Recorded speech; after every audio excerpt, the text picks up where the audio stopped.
Ya. Itu kan rukun-rukun haji, wajib-wajibnya haji tadi disebutkan. Bagaimana supaya wajibnya itu tertinggal, Pak? Kita lupa kerjakan seperti kita sholat kan wajibnya ada kita tinggalkan, kita sujud sahwi atau gitu. Untuk haji itu bagaimana, Pak Ustaz?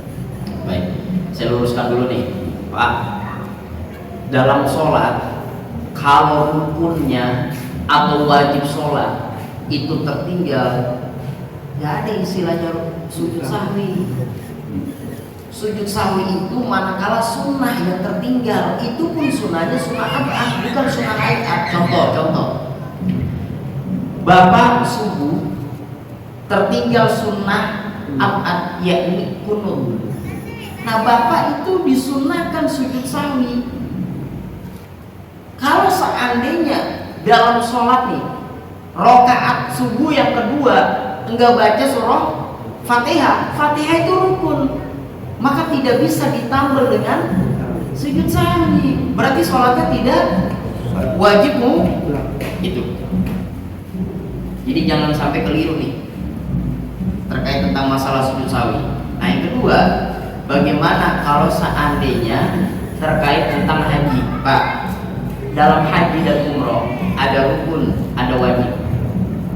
Kalau rukun tertinggal, hajinya nggak sah, wajib ulang lagi.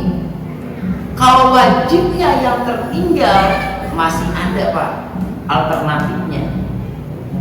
Bagaimana cara satu alternatifnya? Bayar dam. Bayar apa? Dam. Ukurannya bisa dilihat di berkas yang saya bagikan. Sebagaimana udah pada kemana atau itu berkas?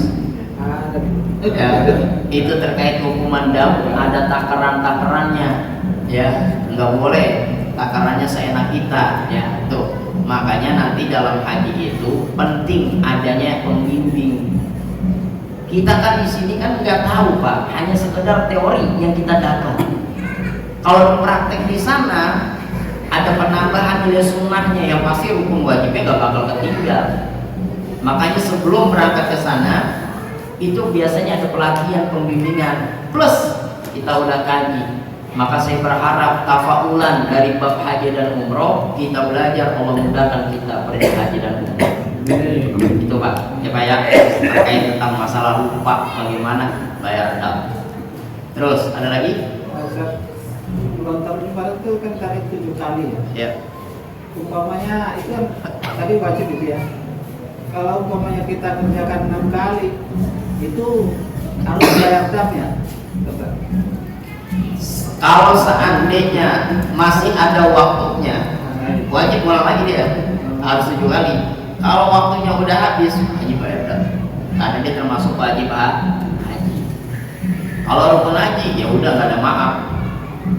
Harus ulang lagi dia bagian yang belum sempurna, bukan ulang dari yang pertama. Misalnya kalau rukun haji, ihramnya wukufnya udah, tawafnya udah, sa'inya udah, cukurnya belum. Cukur itu rukun haji loh, Pak. Cukur rukun haji, nanti kita bahas pembahasannya di belakang ada. Baik, ada lagi? Ada? Baik, kalau ada kita terus, Pak. Wa Ibnu Umar radhiyallahu taala anhuma, dari Ibnu Umar radhiyallahu taala anhuma, kata Ibnu Umar nih, annahu kana yarmil jamratad dunya bisab'i hasayati. Jadi Ibnu Umar ini sahabat Nabi, ketika melempar jumrohnya nih ad-dunya, jumroh pula, jumroh pertama nih, itu sebanyak 7 batu.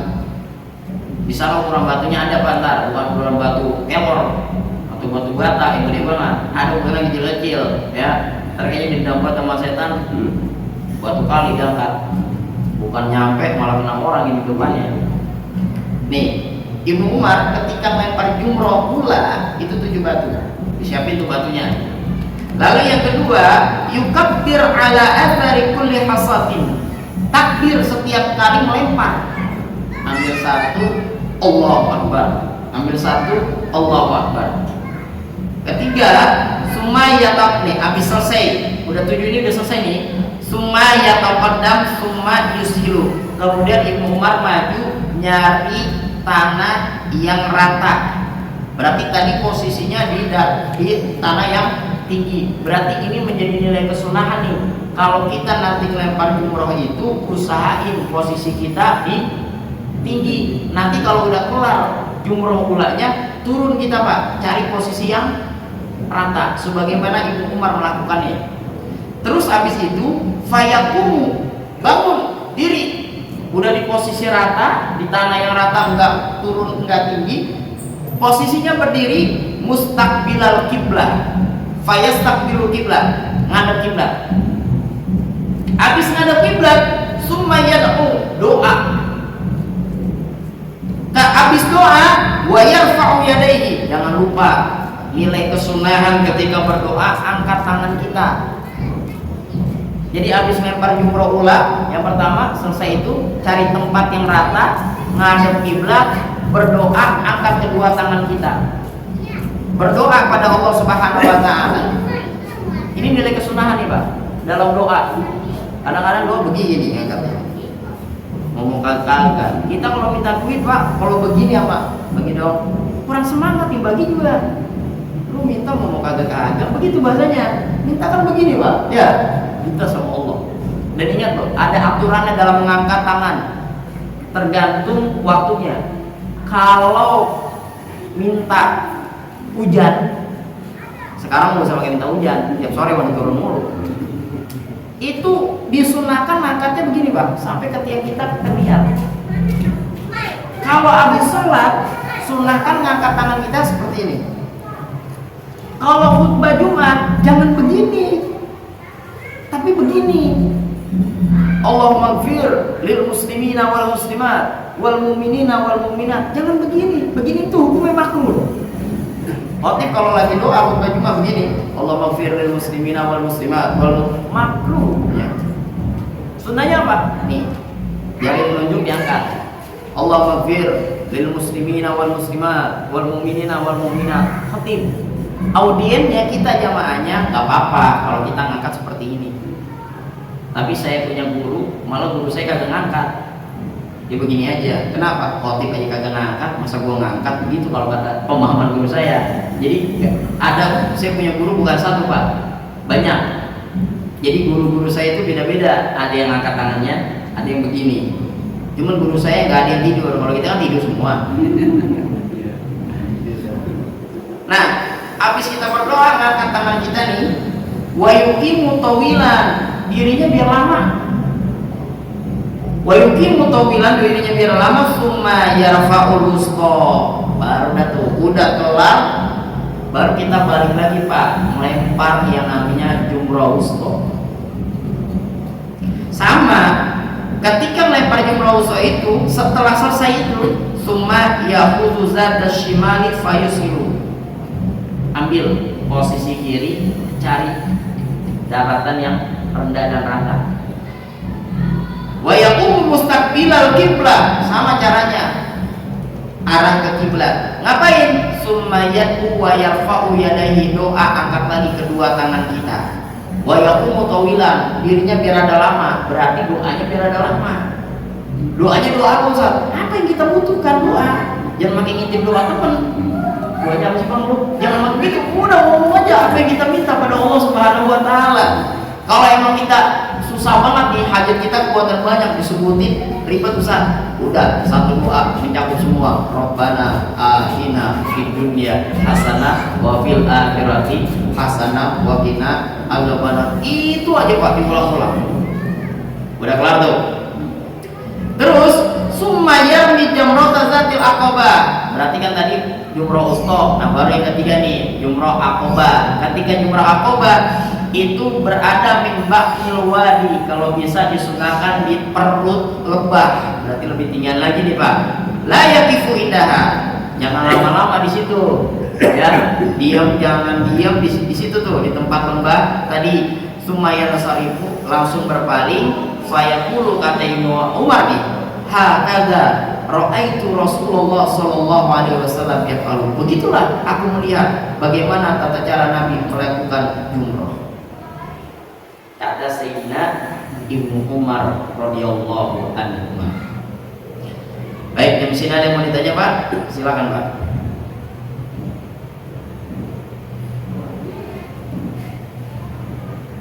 Ada apa? Baik, kalau nggak ada kita lanjut. Wa anhu radhiyallahu ta'ala anhu anna Rasulullah sallallahu alaihi wasallam qala, dari Ibnu Umar, masih Ibnu Umar radhiyallahu anhu berkata, apa kata Sayyidina Ibnu Umar? Nih, anna Rasulullah sallallahu alaihi wasallam qala, Rasulullah pernah bersabda, pernah mendoakan. Apa doa Rasul? Allahumma arhamil muhallikin, Allahumma arhamil muhallikin, Allahumma arhamil muhallikin. Ya Allah, sayangilah orang yang cukur. Ya Allah, sayangilah orang yang cukur. Berapa kali Rasulullah doa? 3. Kalau bahasa kita disautin sama sahabat. Ya Rasulullah, jangan makin cukur juga apa? Mendekin. Biar dapat doanya juga bahasa kita. Kalau cukur sama mendekin beda loh Pak. Cukur habis. Kalau pendek nggak habis, panjang dipendekin. Nah sahabat minta didoain juga sama Nabi. Jangan didoain yang cukup juang Nabi, doain juga yang mendekin. Apa kata sahabat? Qalu wal muqassirina ya Rasulullah. Doain juga nih orang yang mendekin rambut. 3 kali berturut-turut Nabi mendoakan, Allahumma arhamil muhallikin. Ya Allah, berilah rasa sayang kepada orang yang cukur rambut. 3 kali Nabi berdoa begitu, maka sahabat minta wal muqassirina ya Rasulullah. Sama orang yang mendekin juga ya Rasulullah. Maka yang keempat Rasulullah doakan, Allahumma arhamil muqassirin. Ya Allah, sayangi juga buat orang yang mendekin rambut. Nah, berangkat dari sini Pak. Pertama, kita ketahui dulu nih, yang namanya bercukur itu termasuk rukun haji atau wajib haji Pak? Rukun haji. Nah, yang jadi masalahnya kalau terkait tentang rukun haji, nah berangkat dari dalil ini nih. Yang pertama, Nabi SAW mendoakan untuk orang yang cukur. Lalu sahabat meminta buat orang yang dipendekin juga. Lalu Nabi mengijabah buat orang yang dipendekin juga. Kedua, dari dasar dalil ini juga bahwasanya cukur dan memendekkan rambut itu termasuk nilai ibadah daripada ibadah haji dan umroh. Lalu yang ketiga, buat siapa cukur, buat siapa mendekin rambut. Kalau di dalam sananya dijelaskan kalau cukur itu buat laki-laki, kalau bisa botakin. Kalau mendekin buat siapa? Buat perempuan. Perempuan boleh kagak dicukur? Ya boleh kalau dia mau mah. Cuman sunahnya adalah di ukurannya berapa dipendekinnya. Nih, telunjuk. Ukuran panjang, telunjuk segini dipendekinnya. Potong belakangnya. Itu untuk berapa? Untuk siapa Pak? Perempuan. Nah maka kalau kita lihat dasar ini, Nabi mendoakan cukur sama mendekin banyakan mana? Cukur daripada. Maka kalau dilihat dari sini, afdolan cukur daripada mendekin. Ustaz, kalau yang botak dari bawaan gimana? Udah botak di rumah. Iya. Kalau seandainya benar-benar masih ada rambutnya tipis-tipis dikit, itu botakin lagi. Kalau emang seandainya emang nggak ada sama sekali emang rambutnya pada rontok, yang misalnya botak juga, ya sudah. Kelet. Nggak usah makin dikelet, makin dikelet lagi palanya. Ya. Baik, ada lagi yang mau ditanya? Kalau botak tadi saya 2 cm gimana rata-rata botak saya 2 cm Nggak jadi masalah. apa-apa. Nggak harus klimis banget. Nggak harus klimis banget. Makanya di sini di dalam kitab Nisbah Zolam Syekh Muhammad Muhajiri, yang penting itu madarnya menurut Imam Syafi'i ini adalah dicukur. Madarnya itu pokoknya intinya adalah dicukur. Bahkan laki-laki pun kalau seandainya dipendekin nih, bukannya dicukur loh, bukan dibotakin, hanya sekedar pendekin, boleh kagak? Boleh.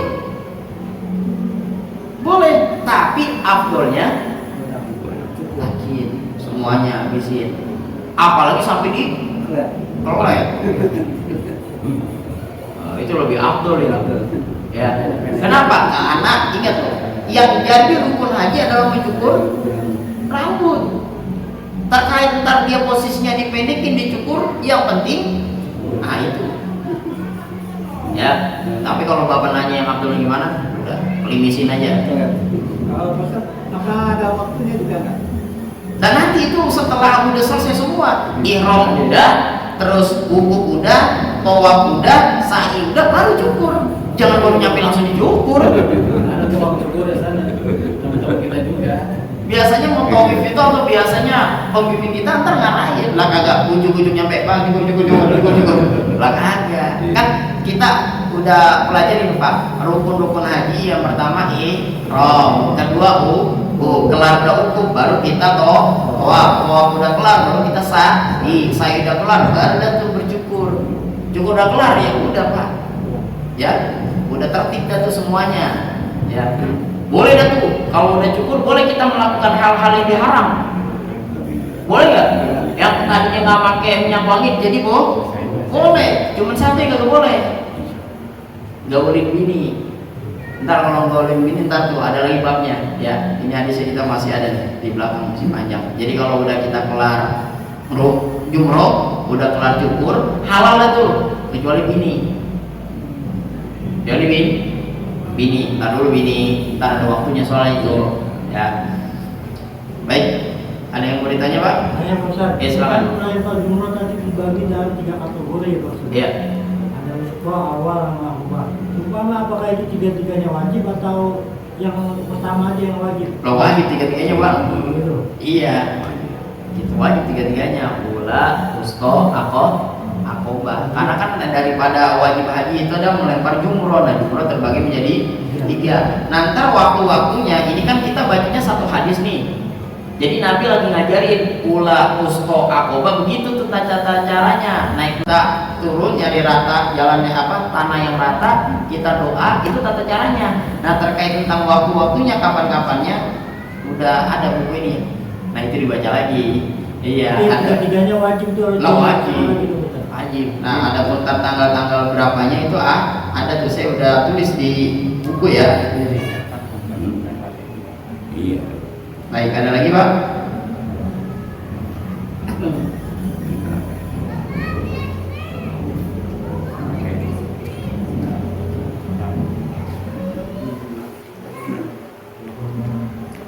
Pertanyaan iseng nih Pak Ustadz. Pertanyaan iseng. Ya silakan. Itu pelontar jumroh itu kan kita ngambil sendiri batunya bagaimana? Terus batunya itu kita sisin satu untuk dibawa pulang boleh nggak? Wah boleh, jangan itu nanti. Kalau masalah batu biasanya di sana yang saya udah dapat informasi disiapin biasanya Pak Dia. Udah disiapin, kita tinggal melempar. Kalau toh kita mau cari juga ya silakan. Tapi nanti ada batasan ukurannya, nggak terlalu gede, nggak terlalu kecil. Jangan kita mentang-mentang dendam sama setan kita bawa yang batu kali gede banget itu. Jangan, ada ukurannya. Terus yang kedua jangan dibawa pulang. Jangan dibawa pulang. Yang boleh dibawa pulang terjam-jam aja. Itu kalau selain batu mana tadi itu? Jangan, nggak boleh. Ada yang bilang kotoran, itu kan kalau ada dendam setan kotoran yang boleh. Oh, jangan. Terkait tentang masalah itu hanya batu, bukan selain daripada batu.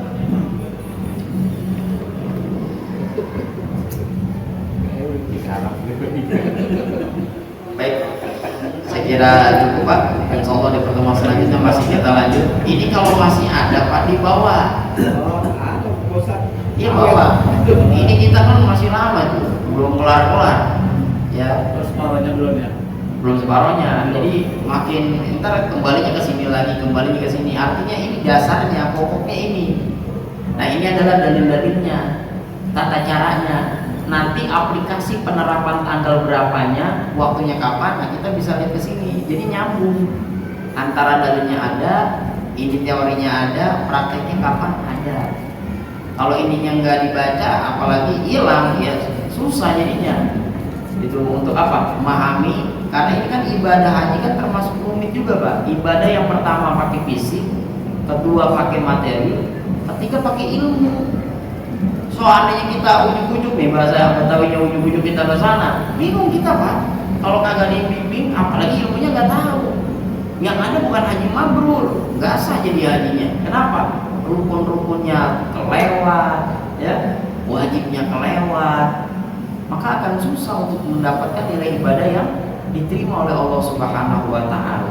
Maka pentingnya dalam pengajian seperti ini, Pak, ya, setidaknya walaupun kita nggak hafal dalilnya, teorinya dan juga dasarnya kita udah punya, nanti prakteknya Allah yang takdirkan kita semuanya, yang mudah-mudahan dipermudah oleh Allah Subhanahu wa Ta'ala. Wallahu a'lam bishawab. Al-Fatihah.